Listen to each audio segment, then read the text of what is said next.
How's it going, everybody? My name is Krimmel, and I wanted to take a few minutes here to talk about why you should or shouldn't resubscribe to WoW. Now, there's quite a few reasons people generally are like wanting to come back or not want to come back because of the time that it takes to level and all that sort of stuff. So we're going to go over quite a few of those sorts of things, and also some of the positives and negatives as to the Mists of Pandaria expansion as of right now. But these are, of course, my opinion, so they shouldn't be taken as absolute fact. Now, the question, should I resub or should I not resub, is asked all the time. I see it all over the place, and I figured I would just take the time, like I said, to sort of, lay out the law and see if you guys find any value in my opinion, so definitely let me know. Now, resubscribing over and over has been a deal that I've done since I quit right after Wrath of the Lich King.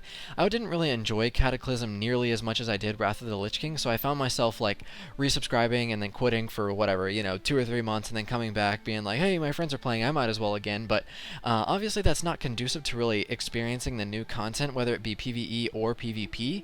And so I think in order to really like make a judgment, you need to take the time to level your character to max, which of course now in Mists of Pandaria is 90, and I think that once you get there you can sort of experience the content for yourself and really make a true decision, just kind of leveling through it. Although it does get really boring to level like questing and stuff, there are other ways. It does get quite boring, like I said, but you really need to sort of give it a shot and really see what the expansion has to offer.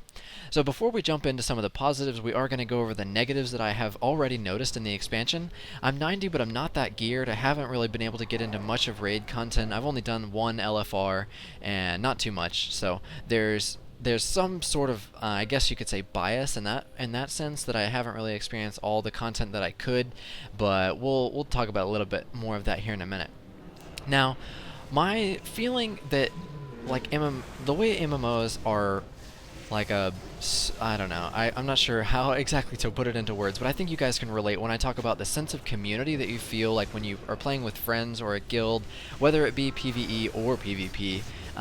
That feeling, I feel, is almost gone unless you have a guild that you can come back to, or you find one that you mesh with quite easily right off the bat. My guild disbanded at the end of Wrath of the Lich King because most of us didn't really want to play in Cataclysm, and most of us who did push over into the new content ended up quitting soon after, so I don't really have anyone to play with, and it gets really lonely. And that sense of loneliness is almost compounded in the fact that dailies are pretty much an essential part of the new expansion, so I find myself like grinding my way through dailies all alone, and I don't really feel like I have a purpose, as to like I'm not trying to gear up for a guild or like a PvP team or something, so that gets kind of frustrating. And it's also really hard to get back into the groove if you're a casual. Like if you don't really have the time to complete 5 or 6 dailies every day and run a few dungeons, you're sort of going to be behind the curve, and I feel like that's sort of been a common theme ever since the Dungeon Finder and LFR was introduced. If you don't have the time to do a couple of those every week, then you're pretty much going to be behind the pack, and you're not really going to be able to join a guild. So it's sort of like this catch-22 in the sense that you have to play to be able to get the guild, but you need the guild like to want to play. It's kind of weird. But the positives, I feel, do actually outweigh the negatives, so we'll talk about some of that here now.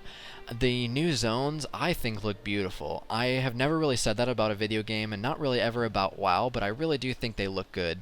I like the contrast of the Dread Waste versus Kunlai Summit and all that sort of stuff. I really like the snowy mountains. Sort of reminds me of the Storm Peaks and Ice Crown and stuff, so maybe that's where I get a little bit of my bias from, but that definitely is a big part of it for me. I feel like the environment is a huge deal for most of us players. Now, another big cool thing, like I never really was into like a hardcore PvP scene. I never really spent much time in arenas, and I didn't really ever do many BGs except for fun, but the new battlegrounds are actually new. They're not just like a rehashed, reskin version, and you'll definitely notice that with the minecart thing. I forget what it's called, like Shadowpan Mine or something, but you defend minecarts and you score points by defending the minecarts to the end of their track, so that's a really cool, new, innovative way to attempt battlegrounds, and it gives it a nice, fresh twist rather than just rehashing like Eye of the Storm or whatever. Now, raids are genuinely hard in this expansion, but they're not insane like they were in Cataclysm. I'm sure many of you guys remember how raids were taking forever to defeat. People couldn't get past the first bosses. They were having to nerf them, all that sort of stuff.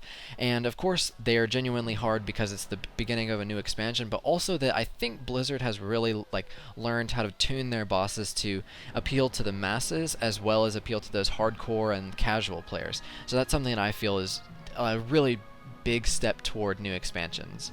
Also, one thing that is really fun for me is world bosses in like Wintergrass / Tol Barad style environments, and those are back. The world boss that I'm going to show you guys here now is the Shaw of Anger, and he's really fun. It has like 260 million health, and he does things like mind control and all that sort of stuff. You get a quest to get a 478 epic, and pretty sure it's just boots, but it's really fun. The game feels really polished overall, and I'm very pleased with the way the contrast is in my own head versus Cataclysm. This expansion feels much more polished, like I said, and I really feel like Blizzard has taken a big step to try and win back the player base that they lost to the Cataclysm troubles. The 8 months of no content and, you know, the insanely hard content that was there, the lack of thereof. But I feel like it's worth a shot. Like I said, you have to be willing to dedicate the time, and that's a big issue for some people. Some people just simply can't afford to play as much as they used to, and that's okay. There's still things for you to do, like battlegrounds and dungeons and stuff, but I feel like for me, if you're trying to get back into the PvE raid-style environments like I want to, you definitely need to be able to spend some serious time playing the game, finding a guild that meshes with you well, and then I feel like your WoW Mists of Pandaria experience will be like you remember it. So give it a shot. Alright guys, that's pretty much all I have. Once again, my name is Krimmel, and thank you for watching. If you'd like to come play with me, my character is named Demigur on Lightbringer US Alliance. So if you guys want to come play with me, like I said, feel free to add me as a friend, and we can do some dungeons or whatever. Alright, we'll see you guys soon.